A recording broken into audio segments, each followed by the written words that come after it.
नमस्कार. आपलं सगळ्यांचं माणुसकी न्यूज नेटवर्कमध्ये स्वागत आहे.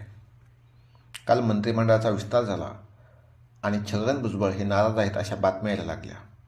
त्यावर BJPचे प्रदेशाध्यक्ष चंद्रशेखर बावनकुळे यांनी आज मीडियाशी बोलताना सांगितलं की ते नाराज नाहीत, परंतु जरी काही मतभेद असतील, काही थोडीफार नाराजी झाली असेल तर त्यांचे राष्ट्रीय अध्यक्ष अजित पवार हे 100% ती नाराजी दूर करतील आणि छगन भुजबळ यांना ते योग्य तो न्याय देतील.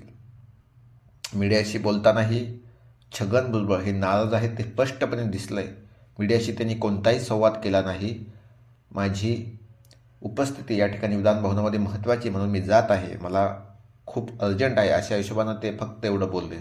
परंतु नाराज आहेत किंवा पक्षाच्या वरिष्ठांवर ते काही विचारामध्ये त्यांचे काही भेद आहे असं काही त्यांनी जाणून दिलेलं नाही, परंतु ती नाराजी स्पष्टपणे जाणवत